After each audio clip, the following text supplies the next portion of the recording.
I have the script you uploaded. Now I will proceed with rewriting it to meet the requirements for a 10-minute courtroom narration. I'll ensure it's engaging, dramatic, and fitting for a U.S. audience while keeping the essence intact. Here is your rewritten script. The courtroom felt heavy that Tuesday morning. The air outside was crisp, but inside, an uneasy silence hung like a weight. I hadn't even looked at the case file when I first saw her, Mrs. Evelyn Thorne. 74 years old, wearing a coat that had seen many winters but still had a dignity in its wear. Her hands shook, but not from age, no. This was the kind of exhaustion that comes from battling a giant with nothing but a pebble in your hand. Before we got into the case, I asked everyone to do something. Look at your hands. Think about the years of work they've done. If you believe that a lifetime of honesty is worth more than a fancy title, hit that subscribe button. Let me ask you, does a big bank account give someone the right to look down on a widow? That day, I was about to face a man who thought just that. I opened the folder. On the left side was Dr. Julian Bain, a renowned heart surgeon with his face plastered across medical journals and high society events. On the right, Mrs. Thorne, a widow on a pension, was fighting over a $200 bill for a home repair and a parking violation near his clinic. For Dr. Bain, $200 was pocket change, a weekend getaway. But for Mrs. Thorne, that was the difference between a warm house in January and a cold one. When Dr. Bain walked in, the room seemed to shrink. He didn't enter, he occupied the space. His suit cost more than Mrs. Thorne's car. His shoes gleamed with an arrogance that mocked the worn-out boots of the bailiff. Behind him, two assistants tapped on iPads like this courtroom was a minor inconvenience to their very important lives. Case number 24B, Thorne versus Bain, the clerk called. Mrs. Thorne stood slowly, clutching a small faded blue envelope and a single photograph. She gripped it so tightly, her knuckles turned white. It wasn't a lie she was hiding, but the last shred of her strength. I turned to Dr. Bain. "What's your position?" I asked. He didn't stand up. He leaned back casually, saying, "This woman was hired to restore a vintage mahogany desk. She failed to meet the deadline, and the quality was subpar. I don't pay for failure." He spoke as if Mrs. Thorne wasn't even 5 feet away. She didn't react. Her lip quivered, but she didn't cry. She reached into her pocket, pulling out a small bottle of nitroglycerin. I could see the clock ticking in her eyes. She wasn't worried about the money. She was worried about her heart. I leaned forward and said, "Dr. Bain, in this court, we don't measure a person by the speed of their work, but by the integrity of their word.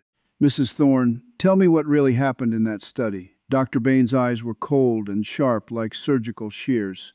He described the desk, a family heirloom passed down for generations, as scarred and flawed. He used words like amateur and negligent. He even made a medical analogy, saying that giving the desk to an elderly restorer was like asking a student to perform heart surgery. It was a calculated insult to make her feel small, to make her feel like her age had robbed her of her talent. But I knew better. I watched Mrs. Thorne. She didn't interrupt, didn't scoff.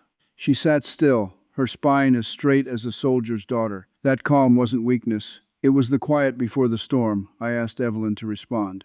She didn't grab a lawyer's brief. She grabbed that faded envelope. She stood, her voice steady but thin. "I've spent 42 years breathing the dust of old wood. I restore furniture for governors and libraries. I don't just fix things. I listen to them. That desk, it didn't have scars when it left my shop. It had a soul." She explained how she worked late into the night, even when arthritis made her fingers feel like glass. She wasn't asking for sympathy. She was asking for the dignity of her labor. Dr. Bain scoffed and pulled out photos of the desk. There were indeed scratches near the drawers and a discoloration. He claimed she'd used the wrong chemicals and was trying to cover up her mistakes with her age and widowhood. But I noticed something. Dr. Bain's assistant shifted his body to block the view of a small leather-bound notebook on the table. And Evelyn wasn't looking at the photos. She was looking at Dr. Bain's hands. I leaned forward again. "Mrs. Thorne, you mentioned you listened to the wood. Tell me, what did that desk tell you about what happens in the doctor's study after midnight?" For the first time that morning, Dr. Bain's face paled. The silence was thick. And that's when Evelyn's eyes sparked with realization. She leaned forward and said, "The smell isn't from my varnish, doctor. I know that scent. It's formaldehyde. And those scratches? They're the exact width of a stainless steel surgical tray." The room went cold. Dr. Bain dropped his iPad, the clatter echoing off the marble floor. His face went ash gray. His carefully crafted persona was crumbling. Evelyn continued, her voice steady. You didn't hire me to fix a desk. You hired me because you were using that mahogany desk as an operating table. You were hiding the evidence of a secret surgery gone wrong. Dr. Bain wasn't looking at me anymore. He was looking at the door, his breath shallow. I turned on to Mrs. Thorne. Tell me about that blue envelope. What's inside? Evelyn took out a single sheet of paper.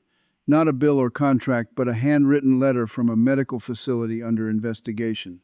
It was from a young woman named Sarah, thanking Dr. Bain for performing surgery on her father in secret. But it wasn't just a thank you. It was a plea for answers because her father had never woken up. Dr. Bain's breath caught in his throat. His career, his reputation, shattered in an instant. But Evelyn wasn't finished. She reached back into the envelope and pulled out a small metallic object. A surgical clamp with the initials of the patient who never woke up. Richard Miller. The courtroom went still. Dr. Bain's assistants looked down, hoping to disappear. The truth was out. The doctor had been practicing medicine in secret, using his prestige to run a covert operation. The desk, the one he had used to accuse Evelyn of incompetence, had become his unwitting witness. I looked at the doctor. You came here about a $4,200 bill.